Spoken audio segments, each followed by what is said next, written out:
আসসালামু আলাইকুম। তোমাদের অবশেষে কৃষিগুচ্ছ ভর্তি পরীক্ষা সম্পন্ন হয়ে গেল। তো তোমাদের পরীক্ষা দেওয়ার পর তোমাদের সবার মনে একটা কমন প্রশ্ন থাকে যে, "ভাইয়া এই বছর কাটমার্ক কেমন হবে? বা সর্বনিম্ন কত নাম্বার পেলে আমি চান্স পাইতে পারি?" তো দেখো আমরা সবসময় বলি ব্রাদার্স অ্যাসোসিয়েশন সবসময় তোমাদের চেষ্টা করে একটা একুরেট এনালাইসিস দেওয়ার। যেটার প্রমাণ তোমরা কিন্তু বিগত সময়ে তোমাদের মেডিকেল বলো, জাহাঙ্গীরনগর বলো, আমরা কিন্তু একদম একুরেট মানে একটু টাইম নিয়া আমরা তাড়াহুড়া না কইরা তোমাদের এনালাইসিস গুলো শোনা বা তোমাদের কথাগুলো শোনা বা তোমাদের সারাদিনের রিভিউ গুলা নিয়া প্রশ্নগুলা নিজেরা ঘাটাঘাটি করার পর আমরা এনালাইসিস দিই। ঠিক আছে? সেরকমভাবে আজকের এনালাইসিসটা আমরা সাজাইছি যে একদম তুমি দেখবা A to Z একদম মানে মোটামুটি এরকম এক্সপেক্টেড নাম্বারই ইনশাআল্লাহ আমরা আশা করি যে তুমি যদি পাও, তুমি নিশ্চিন্তে থাকতে পারো ইনশাআল্লাহ তোমার একটা সিট যেকোনো একটা ইউনিভার্সিটিতে ইনশাআল্লাহ পাবা তুমি। তো চলো কথা না বাড়িয়ে আমরা হলো কাটমার্ক নিয়ে তোমাদের সাথে কথা বলি। দেখো আমরা জানি এক্সামটা 100 নাম্বারে হইছে। দেখো এখানে আমি যেটা বললাম তোমাদের অনেকের কাছে মনে হবে বা অনেকে বলবে যে ভাইয়া প্রশ্ন অনেক সহজ হইছে। আমি সব পারছি। ফুল সিলেবাস থেকে প্রশ্ন ২-১ টা আসছে তো কি হইছে? মানে এগুলা কারো কথায় কান দিবা না। দেখবা পরীক্ষার হল ভার্সেস বাইরে এটা অনেক ডিফারেন্স থাকে। পরীক্ষার হলে যে জিনিসটা সবচেয়ে সহজ ওই জিনিসটা অনেক কঠিন। ঠিক আছে? তো এক্সামটা হইছে 100 নাম্বারে তোমাদের জিপিএ আছে 50। তো জিপিএ 50 যার যত আছে মোটামুটি ধরে নিবা সবার জিপিএ 5 জিপিএটাই যত জিপিএ 5 ই থাকুক কারো কিন্তু 50 থাকে না। তো তোমরা অনেকে ভাবো যে আল্লাহ ভাইয়া আমার তো 40, আমার তো 42, আমার তো 44 ভাইয়া অন এন এভারেজ 40 থেকে 50 এর মধ্যেই সবার মার্ক থাকে। সো এটা নিয়ে আমি কথা বলতেছি না। আসলে যে এক্সাম মার্ক কেমন হইতে পারে? এক্সপেক্টেড মার্ক একটু কম বেশ হইতে পারে। ঠিক আছে? যারা চান্স পাওয়ার মতো একটু দেখা যেতে আমি যে এক্সপেক্টেড মার্কটা দিছি, এক্সপেক্টেড মার্কটা দিছি এটা কম বেশি হইতে পারে। ঠিক আছে? যেমন বায়োলজি একদম মানে সহজও বলব না, একদম কঠিনও বলব না। কিন্তু কারো যদি ভালো প্রিপারেশন থাকে, কেউ যদি যে বিশেষ করে আমার ক্লাস যারা করছো, আমি বিশ্বাস করি তারা 20 প্লাস মাইনাস তোমরা তুলতে পারো। 20 ও হইতে পারে, সেটা 21 ও হইতে পারে, আবার 18-19 ও হইতে পারে। ১-২ নাম্বার এদিক সেদিক হইতে পারে। এখন বলতে পারো ভাইয়া এই বায়োলজিতে 20 তো দেখো ভাইয়া আবারও বলতেছি যারা পড়াশোনা করছো, ঠিকঠাক মতো পড়ছো তারা 20 প্লাস পাওয়া অবশ্যই উচিত। ঠিক আছে? 30 আমি তো তোমার পাইতে বলি নাই। ঠিক আছে? বায়োলজি যদি তুমি না পারো তুমি চান্স পাবা কি দিয়ে তাহলে বলো? আচ্ছা, কেমিস্ট্রির ক্ষেত্রে ভাই গেল কেমিস্ট্রি একদম মানে অনেক হার্ড হইছে, অনেক কঠিন হইছে। যাই হোক, আমি বিশ্বাস করি কেউ যদি ভালোমতো পরীক্ষা দেয় ভাই মোটামুটি ১০-১১ বা সারাদিনে যতগুলা আমি রিভিউ শুনছি বা যতগুলো আমি প্রশ্ন দেখছি, এনালাইসিস করছি, কোয়েশ্চেন আনসার দেখছি সবকিছু নিয়ে বলতেছি। ভাইয়া ফিজিক্সের ক্ষেত্রে আমি তোমাদের যেহেতু তোমরা ফিজিক্স একটু কম পারো ৮-৯ ধরছি। ম্যাথের ক্ষেত্রে তোমরা আরো কম পারো ৬-৭ ধরছি। হয়তোবা এখানে আরো কেউ বেশি পাইতে পারো। এখানে ৬-৭ এর জায়গায় কেউ ৮-৯-১০ ও পাইতে পারো।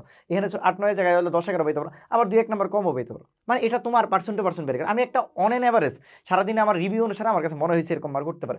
ইংলিশের ক্ষেত্রে ইংলিশ একটু কঠিন হয়েছে। বাট আবারও বলতেছি আমার যারা ম্যারাথন করছো, তোমার আমার যে কনসেপ্ট গুলো দিচ্ছি প্রত্যেকটা কনসেপ্ট থেকে প্রশ্ন আসছে ভাই। তুমি যদি আমি বললাম তো তোমাকে প্রশ্ন পারতে হয় না। যেমন আজকে একটা ইংলিশে প্রশ্ন আসছে হ্যাঙ্ক দিয়া। ধরো তুমি হ্যাঙ্ক তুমি জানতেছো না। দেখবা একটা শুধু হ্যাঙ্ক এইচ এ মানে এনজি দেলা। যদি ছোট্ট একটা উদাহরণ দিই। একটা শুধু কি আছে? ভাই একটা তোমাদের কি আছে? এইচ এ এনজি আছে। আর বাকি সবগুলাতে ইউএনজি আছে। সবগুলাতে কি আছে ভাই? সবগুলাতে একই ধরনের আছে। তা আমি তোমার তানভীর ভাই বারবার যে জিনিসটা শিখাই যে ভাইয়া প্রশ্ন সবসময় পারা লাগে না। না পেরে অনেক কিছু আনসার করা যায়। তো ইংলিশে মোটামুটি যারা ভালো তারা ৫-৬ পাওয়ার মতো।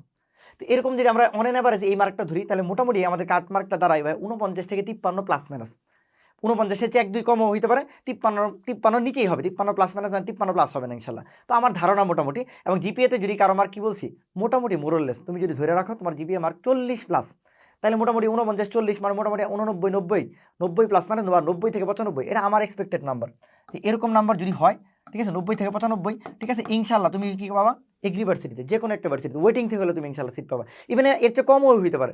বাট এর চেয়ে বেশি যারা তারা চিন্তা করারই দরকার নেই। ঠিক আছে? এই মানে আমি যে আবার বললাম যে আমাদের এনালাইসিস তুমি জাস্ট খালি সময় নেওয়া সুন্দর করে চিন্তা ভাবনা করবা যে ভাইয়া যে কনসেপ্টটা দিছে তুমি যদি চান্স পাইতে যাও তোমার এরকম একটা নাম্বার ইনশাল্লাহ আমার মনে হয় পাইলে ইনশাল্লাহ তুমি একটা সিট ইনশাল্লাহ তুমি পাবা। ঠিক আছে? কিন্তু যাদের পরীক্ষা এর চেয়ে খারাপ হয়েছে তাদের কি হতাশ হওয়ার সময় আছে? না ভাই। ব্যর্থতা মানে কি মেনে নিতে নেওয়া যাবে না। পরাজয়টাকে মেনে নিতে মানে যদি কষ্ট হবে, অনেক কষ্ট হবে তারপরে না মেনে নেওয়া যাবে না। চেষ্টা করেই যেতে হবে ভাই। আমি সবসময় একটা কথা বলি, একদিনে না কিন্তু একদিন সব হবে ইনশাল্লাহ। সামনে যে পরীক্ষা আছে এগুলোতে ফোকাস দাও। আর ব্রাদার্স হোসেন সবসময় একটা কি কথা বলে যে ব্রাদার্স হোসেন কখনোই তার ছোট ভাই বোনদের হাত ছেড়ে দেয় না। আর আমরা ভাই কলিজা দিয়ে পড়াই এমনভাবে পড়াই ইনশাল্লাহ মাথায় যেন রেজোনেন্স ক্রিয়েট হয়। তো সামনে যা আছে সেটার জন্য তোমার তানভীর ভাইয়া কি করতেছে বা ভাইয়ারা প্রস্তুত করে দেবে ইনশাল্লাহ। সামনে কি আছে তোমাদের গুচ্ছ। এখানে বাংলাদেশের সবচেয়ে বেশি সিট আছে এখানে। যারা কোথাও চান্স পায় না তারাও যায় গুচ্ছে চান্স পায়। সো তোমার জন্য একটা বড় সুযোগ যা হয়েছে ভালো হইলে আলহামদুলিল্লাহ, খারাপ হইলে আরো আলহামদুলিল্লাহ। ঠিক আছে? সামনের সুযোগ কি ভাই? গুচ্ছ। সবচেয়ে বেশি সিট এখানে আছে। গুচ্ছ নিয়ে আমরা আবারও বলছি ব্রাদার্স অ্যাসোসিয়েশনের পক্ষ থেকে তোমাদের জিএসটি 6.0 একদম কলিজাতে পড়াবো ইনশাল্লাহ ভাই। ঠিক আছে? আমাদের ডেডিকেশন অন্য লেভেলের জিনিস। যারা প্রিভিয়াসলি পড়ছো তারা বলতে পারবা। ঠিক আছে? এটা কোর্স ফি ১২৯৯ টাকা। কোর্সের ডেসক্রিপশন তোমরা আমাদের পেজে নক দিও। ঠিক আছে? দিয়ে দিবে ইনশাল্লাহ। ১২৯৯ টাকা একদম গুচ্ছ পর্যন্ত সবকিছু কভার করবে ইনশাল্লাহ। এরপর যারা হলো ভাই সেকেন্ড টাইম প্রিপারেশন নিতে যাচ্ছ, যারা ফার্স্ট টাইম আছো। সেকেন্ড টাইম প্রিপারেশন বলতে কি যারা ভাইয়া তোমরা জানো যে ব্রাদার্স অ্যাসোসিয়েশন কিন্তু জাবিডি ইউনিটের জন্য একদম আনবিটেবল। তো এই প্রিপারেশন যারা নিতে যাচ্ছ বা মেডিকেলের জন্য তোমরা যারা বারবার বলো যে ভাইয়া মেডিকেল একটা কোর্স, মেডিকেল একটা কোর্স। আমার মনে হয় তোমাদের জন্য আমরা একটা কম্বো ব্যাচ আনছি। এই কম্বো ব্যাচের জন্য আমরা এই কম্বো ব্যাচে তোমাদের জিএসটি স্টাফটাকে ফ্রি করে দিচ্ছি। মানে একটা কোর্সে তোমাদের ৩টা। তুমি আজকে ভর্তি হবা, একদম যাবি ডি ইউনিট পর্যন্ত যত কোর্স আসবে সব ইনশাআল্লাহ তোমাদের জন্য ফ্রি। এই কোর্স ফি আমাদের একটু বেশি, কারণ ১ বছরের বেশি সময়, ৩৫৯৯ টাকা। বিস্তারিত জানতে অবশ্যই পেজে নক করবা। আর আরেকটা যেটা আছে আমাদের জেইউ স্টার, যারা শুধু যাবি ডি ইউনিট চিন্তা করতেছো যে ভাই আমি আপনার সাথে যাবি ডি ইউনিটে পড়তে চাই, জাহাঙ্গীরনগর শুধু পড়তে চাই, তাদের জন্য আমাদের কোর্স ফিটা ২৪৯৯। সো যে কোনো একটা কোর্সে যদি ভর্তি হতে চাও, ঠিক আছে, আমার এখানে নাম্বার আছে, ঠিক আছে, উপরে নাম্বার দেওয়া আছে 06407800704, ঠিক আছে, অথবা পেজ ব্রাদার সলিউশন যে পেজটা আছে এখানে নক করবা, ইনশাল্লাহ ভাই আরো দ্রুত রেসপন্স করবে।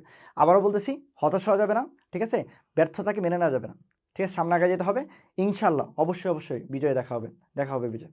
আসসালামু আলাইকুম।